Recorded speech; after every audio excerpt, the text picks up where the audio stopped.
ഇപ്പോൾ CPM-നകത്തും അത്തരത്തിലുള്ള ചില ശബ്ദങ്ങൾ വരുന്നുണ്ട്, അല്ലെങ്കിൽ അത്തരത്തിലുള്ള ചില കാര്യങ്ങൾ വരുന്നുണ്ട്. ഇപ്പോൾ ഷോൺ ജോർജ് തന്നെ ഈ വീണ തായ്ക്കണ്ടി, അതായത് പിണറായി വിജയന്റെ മകൾക്കെതിരെ പരാതി കൊടുക്കാൻ കാരണം ഇത്രയേറെ പകയുള്ള വേറൊരു കുടുംബം സംസ്ഥാന നേതാക്കന്മാരുടെ ഇടയിൽ ഉണ്ടാവുമെന്ന് എനിക്ക് തോന്നുന്നില്ല. എന്താണ് അതിന്റെ വ്യത്യാസം? കോടിയേരി ബാലകൃഷ്ണന്റെ കുടുംബവും പിണറായിന്റെ കുടുംബവും തമ്മിലുള്ള വ്യത്യാസം വ്യക്തിപരമാണ്. അതാണ് ഒരു നമ്മൾ ഡിഫറൻഷിയേറ്റ് ചെയ്യുമ്പോൾ കാണാൻ കഴിയുന്നത്. ബിനീഷ് കോടിയേരിയൊക്കെ പറഞ്ഞിട്ടാണ് ഇത്തരത്തിൽ ഷോൺ ജോർജ് മൂവ് ചെയ്തതെന്നാണ്. പിണറായി വിജയന്റെ ഒരു ഒറ്റപ്പിടി വാശി കൊണ്ട് അത് നടക്കാതെ. അപ്പൊ സ്വാഭാവികമായും പിണറായി വിജയന്റെ കുടുംബത്തോട് ഇത്രയേറെ വ്യക്തിഗതമായിട്ടുള്ള പക നിലനിർത്തുന്ന വേറൊരു കുടുംബം കേരളത്തിലുണ്ടെങ്കിൽ അത് കോടിയേരി ബാലകൃഷ്ണന്റെ കുടുംബം മാത്രമാണ്. അതുകൊണ്ട് ദയവ് ഇത് ചെയ്യരുതെന്ന് പറഞ്ഞു. അപ്പം സ്വാഭാവികമായും മൗനാനുവാദമെങ്കിലും കോടിയേരി ബാലകൃഷ്ണൻ കൊടുത്തു എന്നുള്ളത് വ്യക്തമാണ്. നമ്മുടെ സാഹിത്യകാരന്മാർ പോലും ഒരു സാംസ്കാരിക നായകർ എന്നൊക്കെ വിളിക്കാമോ എന്ന് എനിക്കറിയില്ല. കാരണം ഇപ്പൊ അശോകൻ ചെരുവിലാണെങ്കിലും സച്ചിദാനന്ദൻ മാഷാണെങ്കിലും ഇത്തരത്തിലുള്ള ആളുകളൊക്കെ തന്നെ, കവികളൊക്കെ തന്നെ എന്തെങ്കിലും ചെറിയ ചെറിയ സ്ഥാനങ്ങൾക്ക് വേണ്ടി ഇവരെല്ലാവരും കിടക്കുകയാണ്. MT തൊടണ്ട എന്ന് പാർട്ടി തീരുമാനിക്കുമ്പോൾ MP വിമർശനമായിട്ട് വരുന്നു. ഇതുപോലെ തന്നെ AK ബാലൻ അതെ എന്താ പറഞ്ഞത്? അത് സ്വർണ്ണക്കള്ളക്കടത്തുമായി ബന്ധപ്പെട്ടുകൊണ്ട് പ്രധാനമന്ത്രി ഉയർത്തിയത് വളരെ ഗൗരവമായിട്ടുള്ളൊരു വിഷയമാണ്. അപ്പൊ ഇതെല്ലാം തന്നെ പാർട്ടിക്കകത്ത് വളർന്നു വന്നുകൊണ്ടിരിക്കുന്ന വലിയ തോതിലുള്ള ഒരു ഡിസെന്റിന്റെയും ഒരു ഡിസെൻചാൻമെന്റിന്റെയും പ്രതിഫലനങ്ങളാണ്. കാരണം ഇവർക്കെല്ലാവർക്കും പിണറായി വിജയൻ എന്ന് പറഞ്ഞിട്ടുള്ള ആ ഒരു സാധനത്തിന് വല്ലാത്ത ഭയമാണ്. ആ ഗാനത്തിൽ പറയുന്ന വരികൾ സാർ ശ്രദ്ധിച്ചോന്നറിയില്ല. ആ വരികളിൽ പറയുന്നത് മണ്ണിൽ നിന്ന് ഉയർന്നു വന്ന സൂര്യനാണ്. അപ്പൊ സാധാരണ നമുക്കറിയാം ഒരു പാർട്ടിക്കുള്ളിൽ നിന്ന് വരേണ്ട ഡയലോഗുകളല്ല.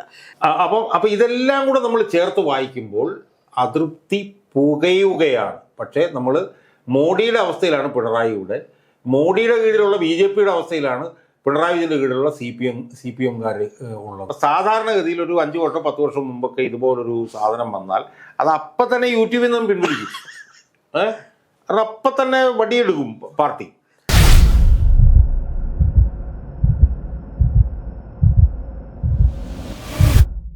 KM ഷാജഹാൻ സാറുമായിട്ടുള്ള വൈബ്രന്റ് വ്യൂസ് എന്ന് പറഞ്ഞ എപ്പിസോഡിലേക്ക് സ്വാഗതം. സാറേ, ഇതിപ്പോൾ നമ്മൾ കഴിഞ്ഞ എപ്പിസോഡിൽ പറഞ്ഞു നിർത്തിയൊരു കാര്യം, സാർ പറഞ്ഞു ഇപ്പോൾ കോൺഗ്രസിൻ്റെ നേതാക്കന്മാരോട് ചില BJP-ക്കാർ ചോദിക്കാറുണ്ട്, നിങ്ങളൊന്ന് ഉഷാറാവണ്ടേ, എന്നാലേ ഞങ്ങൾക്കൊന്ന് ഇറങ്ങാൻ പറ്റുന്നതാണ്. ഇപ്പോൾ അതുപോലെ തന്നെ ഇപ്പോൾ CPM-നകത്തും അത്തരത്തിലുള്ള ചില ശബ്ദങ്ങൾ വരുന്നുണ്ട്, അല്ലെങ്കിൽ അത്തരത്തിലുള്ള ചില കാര്യങ്ങൾ വരുന്നുണ്ട്. ഇപ്പോൾ ഷോൺ ജോർജ് തന്നെ ഈ വീണ തായ്ക്കണ്ടി, അതായത് പിണറായി വിജയന്റെ മകൾക്കെതിരെ പരാതി കൊടുക്കാൻ കാരണം ബിനീഷ് കോടിയേരിയും ഷോൺ ജോർജും ഒക്കെ ആയിട്ട് വലിയ ബന്ധത്തിലാണ്. അവരൊരുമിച്ച് ഓഫീസ് തുടങ്ങിയിട്ടുള്ളതാണ്, വക്കീലിൻ്റെ ഓഫീസ് തുടങ്ങിയിട്ടുള്ളതാണ്. അപ്പോൾ ബിനീഷ് അറിയാതെ ഷോൺ ജോർജ് കൊണ്ട് കൊടുക്കും എന്ന് വിചാരിക്കാൻ വയ്യ. പക്ഷേ ആളുകൾ പറഞ്ഞു കേൾക്കുന്ന റൂമർ എന്താണെന്ന് വെച്ചാൽ ബിനീഷ് കോടിയേരിയൊക്കെ പറഞ്ഞിട്ടാണ് ഇത്തരത്തിൽ ഷോൺ ജോർജ് മൂവ് ചെയ്തതെന്നാണ്. എന്താണ് സാറിന് അറിയിക്കുന്നത്? അല്ല രതീഷ്, ഒരു കാര്യം ഉറപ്പ് എനിക്ക് വളരെ കൃത്യമായിട്ട് അറിയാവുന്നതാണ്. ഇവർ തമ്മിൽ ആഴത്തിലുള്ള ബന്ധമുണ്ട്. ആര്? ഷോൺ ജോർജും ബിനീഷ് കോടിയേരിയും. ഇപ്പൊ PC ജോർജ് തന്നെ പലപ്പോഴും തനിക്ക് കോടിയേരി ബാലകൃഷ്ണനുമായിട്ടും കുടുംബമായിട്ടുണ്ടായിരുന്ന ബന്ധത്തെക്കുറിച്ച് പലപ്പോഴും പരസ്യമായി പറഞ്ഞിട്ടുള്ളതാണ്. അപ്പൊ അതുകൊണ്ട് തന്നെ ദീർഘകാല അടിസ്ഥാനത്തിലുള്ള ആഴത്തിലുള്ള ബന്ധം ഷോൺ ജോർജും ബിനീഷ് കോടിയേരിയായിട്ടുണ്ട്. ഒന്നാമത്തത്. ഷോൺ ജോർജ് വന്ന് പരസ്യമായി എന്നോട് ഷോൺ ജോർജ് വിളിച്ചു ചോദിച്ചു പറഞ്ഞു, ഞാൻ അങ്ങനെ ബന്ധപ്പെട്ടിട്ടേ ഇല്ല, ഞാനിപ്പോൾ ഇന്നലെ മിനിഞ്ഞാന്നമാണ് എന്നൊക്കെ അവരൊക്കെ പറയുന്നുണ്ട്. അവരൊക്കെ അങ്ങനെയൊക്കെ പറയട്ടെ. പക്ഷെ അങ്ങനെയൊക്കെ പറയുമ്പോഴും ചില കാര്യങ്ങൾ നമുക്ക് തള്ളിക്കളയാൻ പറ്റില്ല. അതെന്താണ്? പിണറായി വിജയന്റെ കുടുംബത്തോട് CPM-ൽ ഇത്രയേറെ പകയുള്ള വേറൊരു കുടുംബം സംസ്ഥാന നേതാക്കന്മാരുടെ ഇടയിൽ ഉണ്ടാവുമെന്ന് എനിക്ക് തോന്നുന്നില്ല. എന്താണ് അതിൻ്റെ വ്യത്യാസം? ഇപ്പൊ പിണറായി വിജയനോടും കുടുംബത്തോടും എതിർപ്പ് CPM-ന്റെ സംസ്ഥാന നേതൃത്വത്തിൽ പലർക്കും ഉണ്ട്. അത് രാഷ്ട്രീയമായിട്ടുള്ള എതിർപ്പാണ്. അതെ, കാരണം അയാൾ കാരണം ഈ പാർട്ടി തകർന്നു പോയിക്കൊണ്ടിരിക്കുകയാണല്ലോ എന്നൊക്കെ പറഞ്ഞു. പക്ഷെ കോടിയേരി ബാലകൃഷ്ണന്റെ കുടുംബവും പിണറായി വിജയന്റെ കുടുംബം തമ്മിലുള്ള വ്യത്യാസം വ്യക്തിപരമാണ്. അതാണ് നമ്മൾ ഡിഫറൻഷിയേറ്റ് ചെയ്യുമ്പോൾ കാണാൻ കഴിയുന്നത്. അത് 2-3 കാരണങ്ങളുണ്ട്. ഒന്ന്, രതീഷ് ഓർമ്മ ഉണ്ടാവും, കോടിയേരി ബാലകൃഷ്ണൻ പാർട്ടി സംസ്ഥാന സെക്രട്ടറി സ്ഥാനത്ത് ഇറങ്ങിപ്പോകേണ്ടി വന്നൊരു സാഹചര്യമുണ്ട്. എങ്ങനെയാണ് ഇറങ്ങിപ്പോകേണ്ടി വന്നത്? മക്കൾക്കെതിരെ ആരോപണം വന്നു. അതിൽ തന്നെ ഒരു ആരോപണം എന്താണ്, ബിനോയ് കോടിയേരിക്ക് ഗൾഫിലെന്തോ 13 കോടി രൂപ ആരോട് കൊടുക്കാറുണ്ടായിരുന്നു, ആർക്കോ കൊടുക്കാറുണ്ടായിരുന്ന അയാളെ അവിടെ തടഞ്ഞു വെച്ചു എന്നും പറഞ്ഞിട്ടൊരു വിവാദം വന്നു. അതുപോലെ തന്നെ ബിനീഷ് കോടിയേരിയുമായി ബന്ധപ്പെട്ട് മയക്കുമരുന്ന് കേസും വന്നു. ഈ 2 കേസ് വന്ന സമയത്തും ഈ കോടിയേരി ബാലകൃഷ്ണൻ സർവസമ്മതനായി പാർട്ടി സെക്രട്ടറി ആയിട്ടിരിക്കുകയായിരുന്നെങ്കിലും ഒരു വിധത്തിലുള്ള പിന്തുണയും പാർട്ടിക്കകത്ത് നിന്ന് കോടിയേരി ബാലകൃഷ്ണൻ കിട്ടിയില്ല എന്ന് പറഞ്ഞാൽ he was forced to fend for himself. ഇതിൽ അയാളെ രക്ഷിക്കാൻ അയാൾക്ക് തന്നെ ഇറങ്ങേണ്ടി വന്നു. അവസാനമാണ് നമ്മളെല്ലാം കണ്ടതുപോലെ അൺസെറിമോണിയസ് ആയിട്ട് അയാൾക്ക് പാർട്ടി സംസ്ഥാന സെക്രട്ടറി സ്ഥാനത്ത് നിന്ന് തല കുനിച്ചുകൊണ്ട് ഇറങ്ങിപ്പോകേണ്ടി വന്നു. ഒന്നാമത്തെ കാര്യം. അതിൽ തന്നെ ഇപ്പോൾ ഉള്ള അവസ്ഥ എന്താ? വീണ വിജയനുമായിട്ട് അന്വേഷണം വന്നപ്പോൾ ആരൊക്കെയാണ് അനുകൂലിച്ചിറങ്ങിയത്? എ കെ ബാലൻ ഇറങ്ങി, ഇ പി ജയരാജൻ ഇറങ്ങി, എന്തിനു പറയുന്നു ബുദ്ധിജീവിയായിട്ടുള്ള MA ബേബി പോലും ഇയാളുടെ മകളെ ന്യായീകരിച്ചുകൊണ്ട് രംഗത്തിറങ്ങി. ഈ പുങ്കവന്മാരായിട്ടുള്ള ഒരു നേതാക്കന്മാരും കോടിയേരി ബാലകൃഷ്ണന്റെ മകന് വേണ്ടിയിട്ടൊന്ന് രംഗത്തിറങ്ങിയിട്ടുണ്ടായിരുന്നില്ല. അത് ഒരു സുപ്രധാന പ്രശ്നം. രണ്ടാമത്തെ പ്രശ്നമാണ് നമുക്കറിയാവുന്നത് കോടിയേരി ബാലകൃഷ്ണന്റെ മരണവുമായി ബന്ധപ്പെട്ടുണ്ടായ വിഷയം. അയാളുടെ 2-3 പതിറ്റാണ്ട് കാലത്തെ പ്രവർത്തന മണ്ഡലം തിരുവനന്തപുരമായിരുന്നു. അയാളുടെ ഭൗതിക ശരീരം AK സെന്ററിൽ പൊതുദർശനത്തിന് വെക്കണമെന്ന് അയാളുടെ കുടുംബത്തിന് ആഗ്രഹം ഉണ്ടായിരുന്നു. വിലാപയാത്രയായിട്ട് കണ്ണൂരിൽ കൊണ്ടുപോകണമെന്ന് ആഗ്രഹം ഉണ്ടായിരുന്നു. അതിലെന്തായിരുന്നു തെറ്റെന്നാണ് എൻ്റെ ചോദ്യം. കാരണം CPM അത് വലിയ ഗുണമാകുമായിരുന്നു. അതെ, വലിയ അഡ്വാൻറ്റേജ്. എന്നാൽ എന്താ സംഭവിച്ചത്? പിണറായി വിജയൻ്റെ ഒരു ഒറ്റപ്പിടി വാശി കൊണ്ട് അത് നടക്കാതെ. അല്ല, അത് തെറ്റാന്ന് പറയാൻ പറ്റില്ല. പുള്ളിക്ക് യൂറോപ്പിലേക്ക് പോകണ്ടേ? അല്ല, ആയിരുന്നു. അത് പിണറായി വിജയൻ്റെ ഭാഗത്തുനിന്ന്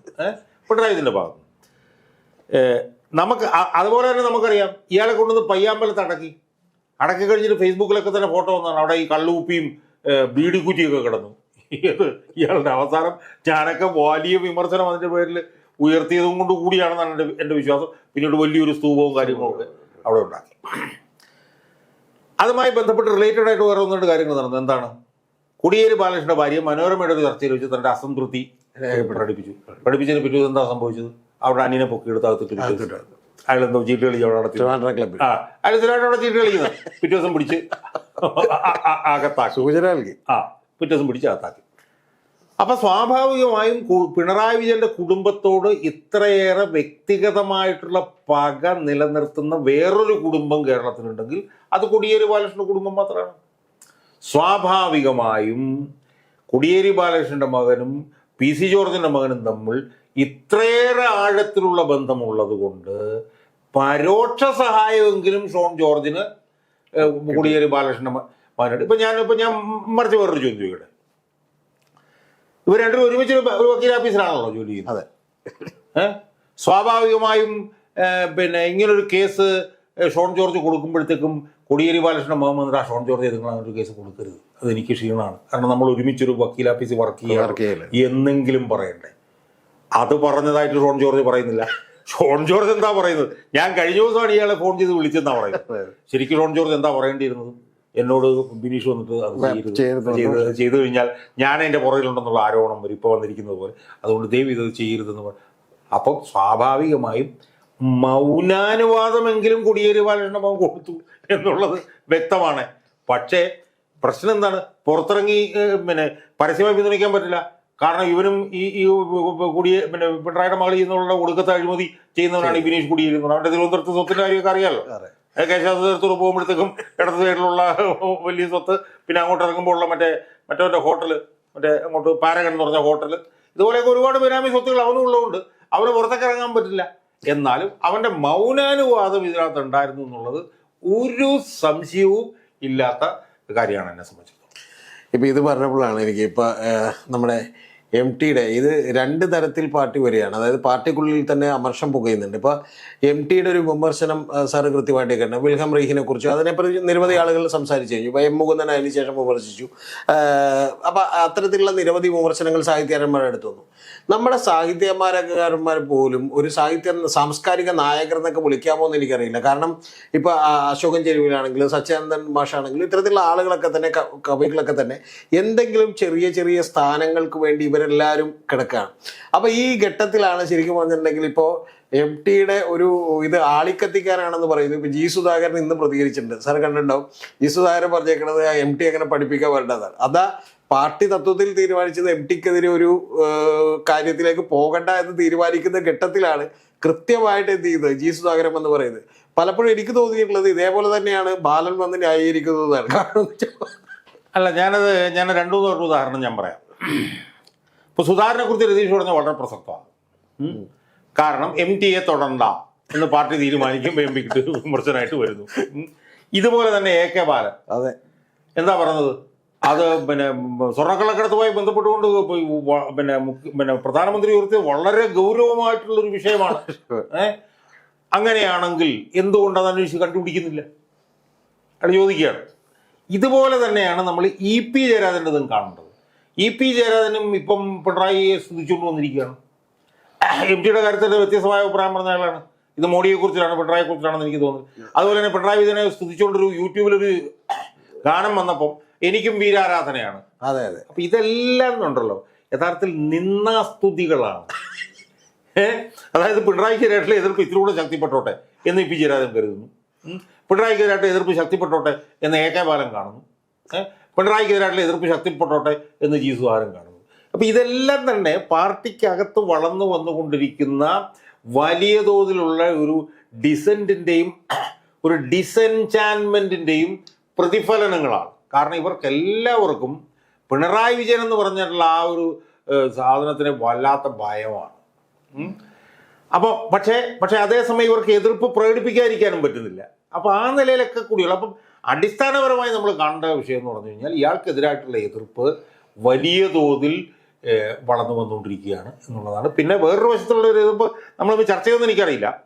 VN വാസവനെ മന്ത്രിയാക്കിയതുമായി ബന്ധപ്പെട്ട് സെക്രട്ടറിയിൽ പോലും ചർച്ച ചെയ്തു മനസ്സിലായി. അപ്പം ഇതെല്ലാം കൂടെ നമ്മൾ ചേർത്ത് വായിക്കുമ്പോൾ അതൃപ്തി പുകയുകയാണ്. പക്ഷേ നമ്മൾ മോഡിയുടെ അവസ്ഥയിലാണ് പിണറായിയുടെ, മോഡിയുടെ കീഴിലുള്ള BJPയുടെ അവസ്ഥയിലാണ് പിണറായി വിജയൻ്റെ കീഴിലുള്ള CPM-കാർ ഉള്ളത്. അപ്പം അതുകൊണ്ട് ഏതെങ്കിലും ഒരു വ്യക്തിയെ ഒരു ബദലായി കണ്ടാൽ അയാൾക്ക് ചുറ്റും ഇതങ്ങ് വല്ലാതെ പ്രസിപ്പിറ്റേറ്റ് ചെയ്യപ്പെടും. അത് ആരാണ്, A ആണോ B ആണോ C ആണോ എന്നുള്ളത് കാലം മാത്രം തെളിയിക്കും. ഇപ്പം സാറ് നേരത്തെ പറഞ്ഞ ഒരു കാര്യം അത് ഒന്ന് ചർച്ച ചെയ്യേണ്ടതുണ്ട് നമ്മൾ. കാരണം യൂട്യൂബിൽ ഇദ്ദേഹത്തിന് ഒരു വന്നിട്ടുള്ള കാര്യം, അതിൻ്റെ ആദ്യ ഭാഗം കണ്ടിട്ട് എനിക്ക് തോന്നുന്നത് അത് A റഹീമോ അല്ലെങ്കിൽ ചിന്താ ചെറോമൊക്കെ എഴുതി കൊടുത്ത് ഇംഗ്ലീഷാണോ എന്ന് സംശയമുണ്ട്. കാരണം ആദ്യത്തെ കുറച്ച് ഡയലോഗ് അത് നമുക്ക് മാറ്റി വെക്കാം. അത് കഴിഞ്ഞതിന് ശേഷം ശരിക്കും ആ ഗാനത്തിൽ പറയുന്ന വരികൾ സാറ് ശ്രദ്ധിച്ചോന്നറിയില്ല. ആ വരികളിൽ പറയുന്നത് മണ്ണിൽ നിന്ന് ഉയർന്നു വന്ന സൂര്യനാണ്. അപ്പോൾ സാധാരണ നമുക്കറിയാം ഒരു പാർട്ടിക്കുള്ളിൽ നിന്ന് വരേണ്ട ഡയലോഗുകളല്ല. കാരണം ഒരു സ്ഥലത്ത് അഴിമതി നടത്തുന്നു, അപ്പോൾ അത്തരത്തിലുള്ള ഇപ്പോൾ നമ്മളൊരു ഗുണ്ടാ സംഘങ്ങളൊക്കെ ആണെങ്കിൽ അവരെന്ത് അതിക്രമം കാണിച്ചാലും അവരെ സപ്പോർട്ട് ചെയ്യുമെന്ന് പറയുന്ന പോലെ തന്നെ അപ്പോൾ തിരിച്ച് വീരാരാധന ഉണ്ടാവും. ഈ വീരാരാധന ഇന്നു മുതൽ തുടങ്ങിയതല്ല. ഇപ്പോൾ ഒരു അർജുൻ ആയങ്കി എന്ന് പറയുന്ന ഒരാൾക്ക് 50,000-ലധികം ഫേസ്ബുക്ക് ഫോളോവേഴ്സ് ഉണ്ടാവും. ആകാശ് തില്ലങ്കേരി അവർ 70,000-75,000-ഓളം ഫോളോവേഴ്സ് ഉണ്ടാവുന്നു. അപ്പോൾ ഇത്തരത്തിലുള്ള ഒരു ക്രിമിനൽ അല്ലെങ്കിൽ അത്തരത്തിലുള്ള നടപടികളുമായി പോകുന്നവർക്ക് ഈ പാർട്ടിയിൽ നിന്ന്, അതാണ് ഏറ്റവും പ്രധാനപ്പെട്ട, പാർട്ടിയുടെ സാധാരണ അണികളിൽ നിന്ന് വലിയ അത്തരത്തിൻ്റെ ഒരു മകുടോദാഹരണമാണ് ഇപ്പോൾ ഈ പാട്ടിൽ പറയുന്നത് മുറ്റത്ത് നട്ട വേപ്പുമരം പിന്നെ ഒറ്റക്ക് വളർന്ന് തേക്കുമരമായി എന്നൊക്കെ ഉള്ളതാണ്. എനിക്കറിയില്ല ഇത് സയന്റിഫിക്കലി എങ്ങനെ നമ്മൾ പ്രൂവ് ചെയ്യുന്നുള്ളത് തോന്നുന്നു. രണ്ടാമത്തത് ഇതിൽ ഒരു വരിയുണ്ട്, ആ വരി അധികം പേര് ശ്രദ്ധിച്ചിട്ടില്ല, ആരും ചർച്ച ചെയ്ത് കണ്ടില്ല. അതുകൊണ്ടാണ്, കാരണം സ്വജനപക്ഷപാതത്തിൻ്റെ മാസ്റ്ററാണെന്നൊക്കെ പറഞ്ഞൊരു വരിയുണ്ട്. എനിക്ക് തോന്നുന്നത് ഈ മറ്റേ പ്രിയ വർഗീസിന്റെ നിയമനവും അതുപോലെ ബാക്കിയുള്ള കാര്യങ്ങളും ഇനി എനിക്ക് തോന്നുന്ന ഗോപിനാഥ് രവീന്ദ്രന്റെ നിയമനവും ഒക്കെ ആയിട്ട് ബന്ധപ്പെട്ട് സാറ് പറഞ്ഞ പോലെ തന്നെ ഇതൊരു മറ്റേ അകത്തു നിന്നുകൊണ്ട് തന്നെ നശിപ്പിക്കാനുള്ള സ്നേഹിച്ച് ധൃതരാഷ്ട്രാലിക്കണം എന്നൊക്കെ പറയുന്നത്. അല്ല അതിനകത്ത് ഞാൻ എൻ്റെ വരി നിങ്ങൾ രതീഷ് നോക്കിയാൽ അത്ര ആഴത്തിൽ ഞാൻ നോക്കിയിട്ടില്ല. പക്ഷെ നമ്മൾ ഇതിൻ്റെ ഒരു ജീർണത എവിടം വരെ എത്തിയിട്ടുണ്ടെന്നുള്ളതാണ്. ഇപ്പം സാധാരണഗതിയിൽ ഒരു 5 വർഷം 10 വർഷം മുമ്പൊക്കെ ഇതുപോലൊരു സാധനം വന്നാൽ അത് അപ്പം തന്നെ യൂട്യൂബിൽ നിന്നും പിൻവലിക്കും. അപ്പം തന്നെ വടിയെടുക്കും പാർട്ടി. ഇവിടെ ഇപ്പം എന്താ സംഭവിക്കുന്നത്? വടി എടുത്തിട്ടില്ല എന്ന് മാത്രമല്ല അതിനെ ന്യായീകരിക്കുകയാണ്. എനിക്കും പിണറായി വിജയനെ കുറിച്ച് വീരാരാധനയാണ്, അതൊരു വീരാരാധനയുടെ പ്രശ്നമാണ് എന്നും പറഞ്ഞിട്ട് വരികയാണ്. ഇതെല്ലാം തന്നെ ഞാൻ നേരത്തെ സൂചിപ്പിച്ച പോലെ CPM-ന്റെ ജീർണതയുടെ പല തരത്തിലുള്ള റിഫ്ലക്ഷൻസ് ആണ്. ഇപ്പം 10 വർഷം മുമ്പ് നമുക്കിത് ചിന്തിക്കാൻ പറ്റില്ല. ഒരു 5-6 വർഷങ്ങൾക്ക് P ജയരാജനുമായിട്ട് ചെന്താരകം എന്ന് പറഞ്ഞു വന്നു. അയാൾ ജില്ലാ സെക്രട്ടറി ആണ് സമയത്ത്. അയാൾക്കെതിരെ നടപടിയെടുക്കണമെന്ന് ഏറ്റവും ശക്തമായി പറഞ്ഞ ആൾ പിണറായി വിജയനാണ്. VS അച്യുതാനന്ദന്റെ പടം പോസ്റ്റർ വന്നപ്പോഴത്തേക്ക് പറഞ്ഞ ഓർമ്മയുണ്ട്, ഇത് ഈ പാർട്ടി ഇങ്ങനത്തെ പാർട്ടിയല്ല, ഇതിനകത്ത് വ്യക്തിപൂജയില്ല. VS അച്യുതാനന്ദനെ നിരന്തരമായി അക്കാലത്ത് അധിക്ഷേപിച്ചുകൊണ്ടിരുന്നതെല്ലാം VS പാർട്ടിയെക്കാളും വളർന്നു വലുതാവുന്നു എന്ന് പറഞ്ഞുകൊണ്ടാണ്. മനസ്സിലായി? ആ പാർട്ടിയിലാണ് ഞാൻ പറഞ്ഞിപ്പോൾ വ്യക്തിപൂജ എന്ന് പറഞ്ഞാൽ പോലും അത് മാന്യമായ ഭാഷയിൽ മാന്യമായ പാട്ട് വേണമെങ്കിൽ എഴുതാം. ഇപ്പോൾ P ജയരാജൻ്റെ വളരെ മാന്യമായൊരു ഒരു കവിതയാണ്. ഇതെന്ന് പറഞ്ഞു കഴിഞ്ഞാൽ ഏറ്റവും ഒരു സൈസ് തറ ലെവൽ. ഞാൻ പറഞ്ഞത് നമ്മൾ പിണറായി വിജയന്റെ ഒക്കെ ഒരു ഭൗതിക നിലവാരം എന്താണെന്നുള്ളതിന്റെ ഏറ്റവും വലിയ തെളിവല്ലേ രതീഷ് ഇത്. കാരണം ഇത്രയും വൃത്തികെട്ടൊരു പാട്ടാണ്. മര്യാദ ഇട്ടുകൊണ്ട് ഓടറ എന്നല്ലേ അയാൾ പറയേണ്ടത്. അല്ല സാർ, ഇത് നമ്മൾ കുറച്ചുകൂടി ഗൗരവത്തിൽ കാണേണ്ടത് നിയമിച്ചിരിക്കുന്നു. കാരണം ഈ പാട്ട് ചിത്രീകരിച്ചേക്കണ തന്നെ ഏറ്റവും ആദ്യം തന്നെ എന്ന് പറഞ്ഞാൽ നമ്മുടെ റെഡ് വോളണ്ടിയേഴ്സ് എന്ന് പറയുന്ന ആളുകൾ ഡാൻസ് കളിക്കുന്നതാണ്. പിന്നെ അത് ശരിക്കും പറഞ്ഞാൽ മറ്റേ ജീൻസും ടീഷർട്ടും ഒക്കെ ഇട്ട് ഷർട്ടൊക്കെ തുറന്നിട്ട് ഏതാണ്ട് ഗുണ്ടകളൊക്കെ ഡാൻസ് കളിക്കുന്ന ലെവലിലേക്ക് എത്തി. സത്യത്തിൽ ആ പാട്ട് കൃത്യമായി പഠിച്ചിട്ടുണ്ടെങ്കിൽ ഈ പാർട്ടിയുടെ ഒരു ലെവലിലെ ആണെന്നാണ് ഞാൻ വിചാരിക്കുന്നത്. പക്ഷെ എൻ്റെ ചോദ്യം ഇതിന് മുമ്പ് നമ്മൾ കണ്ടിട്ടുണ്ട്. ഇപ്പൊ PV അൻവർ എന്ത് ചെയ്തിട്ടുണ്ട്, BGM ഒക്കെ ഇട്ട് വരുന്നു എന്ന് പറഞ്ഞാൽ സാറ് തന്നെ ചെയ്ത വീഡിയോയിലുണ്ട് എന്ത് നിലവാരമാണ് അയാൾക്കുള്ളതെന്ന് ചോദിച്ചിട്ട്. അപ്പൊ ആ നിലവാര തകർച്ചയുടെ അങ്ങേ അറ്റത്തേക്ക്, അതായത് നമ്മൾ ഈ പാട്ടുകളിലൂടെയും BGM ഇട്ടിട്ടുള്ള നടപ്പിലൂടെയും അതുപോലെ മറ്റേ ഒരു ഓൺലൈൻ ചാനൽ ഓഫീസിൽ വന്നിട്ടുള്ള വെല്ലുവിളികളുടെയും മുണ്ടുപടയി കുത്തി, അതുപോലെ മറ്റേ സിനിമയുടെ ഡയലോഗ് എന്ത് ചെയ്യുന്നു, നിവനെ ഞാൻ താഴെ ഇറക്കും എന്ന് പറയുന്ന ഡയലോഗ് ഏതാണ്ട് അതേ നിലവാരത്തിലേക്ക്. എനിക്ക് പറഞ്ഞത് നമുക്കിപ്പോൾ പിണറായി വിജയനെ കുറിച്ച് പല വിമർശനങ്ങളൊക്കെ ഉണ്ടെങ്കിൽ പോലും അദ്ദേഹം ഈ ഒരു തരത്തിലുള്ള മുഖസ്തുതികൾ ഇഷ്ടപ്പെടുമെന്ന് നമുക്ക് ചിന്തിക്കാൻ വയ്യായിരുന്നു. രതീഷ്, ഇതെല്ലാം തന്നെ ഇതിന്റെ അവസാന റീലാണ് ഓടിക്കൊണ്ടിരിക്കുന്നത് എന്നതിന്റെ വ്യക്തമായിട്ടുള്ള തെളിവാണ്. PV അൻവർ അതിന്റെ ഏറ്റവും പ്രധാനപ്പെട്ട ഉദാഹരണമാണ്. അയാൾ കാണിക്കുന്ന വൃത്തികേടുകൾ അതൊന്നും ഈ പാർട്ടിക്കകത്ത് നമുക്ക് ചിന്തിക്കാൻ പറ്റില്ല. ഓരോന്നോരോന്നായിട്ട് ഞാൻ എടുത്ത് പറയുന്നില്ല. അതിൻ്റെ ഓരോ ഘട്ടമാണ് ഇപ്പം നമ്മൾ കണ്ടുകൊണ്ടിരിക്കുന്നത്. മുഖ്യമന്ത്രിക്കെതിരെ വരുന്ന ആരോപണങ്ങൾ, കാര്യങ്ങൾ, അയാളുടെ മകൾക്കെതിരെ വരുന്നത്. അപ്പം എന്നോട് കഴിഞ്ഞ ദിവസം ഒരു സുഹൃത്ത് പറഞ്ഞ ഒരുപക്ഷെ ബംഗാളിനേക്കാൾ ഭീകരമായിരിക്കും ഇവിടുത്തെ പൊട്ടിത്തെറിയുന്നതാണ്. അതെ, ആ നിലവാരത്തിലേക്ക് ഇത് പോവുകയാണ്. ഇത് അവസാന റീൽ ഓടിക്കൊണ്ടിരിക്കുകയാണെന്നുള്ളൊരു തെളിവാണ് ഓരോ ദിവസവും ഇതിനകത്ത്. ഇപ്പം നമ്മുടെ P ശശിയുടെ നിയമനം, അത് ആലോചിക്കുക. CPM-നകത്ത് നമുക്ക് ചിന്തിക്കാൻ പറ്റുമോ? നമ്മുടെ കോൺഗ്രസിനകത്ത് പോലും ഇങ്ങനെ ഒരു സംഭവം ഉണ്ടാവില്ല. സ്ത്രീപീഡനത്തിന് പാർട്ടിയിൽ നിന്ന് പുറത്താക്കിയ ഒരാളെ കൈപിടിച്ച് കെട്ടി തന്ത്രപ്രധാനമായ ഒരു സ്ഥാനത്ത് കൊണ്ടുവന്നിട്ട് അയാൾക്ക് ഫ്രീ ഹാൻഡ് കൊടുക്കുകയാണ്. പോലീസിനെ ഉപയോഗിക്കുന്നത്. പോലീസിനെ ഏറിയും കുറഞ്ഞും രാഷ്ട്രീയമായി ഉപയോഗിച്ചിട്ടുണ്ട്.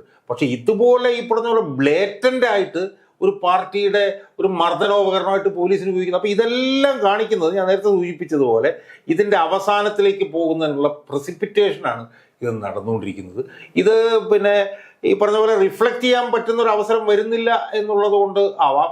ആ റിഫ്ലക്ഷൻ ചിലപ്പോൾ ലോക്സഭാ തെരഞ്ഞെടുപ്പിൽ ഉണ്ടായിരുന്നിരിക്കാം, നിയമസഭാ തെരഞ്ഞെടുപ്പിൽ അതിനേക്കാൾ ഭീകരമായിട്ടുള്ള റിഫ്ലക്ഷൻ ആയിരിക്കാം. പക്ഷേ ഇത് അവസാനിക്കാൻ പോകുന്നു എന്നുള്ളതിൻ്റെ തെളിവാണ് ഓരോ ദിവസവും നടക്കുന്ന ഓരോരോ പുതിയ സംഭവങ്ങൾ എന്നാണ് എനിക്ക് പറയാനുള്ളത്. Okay sir.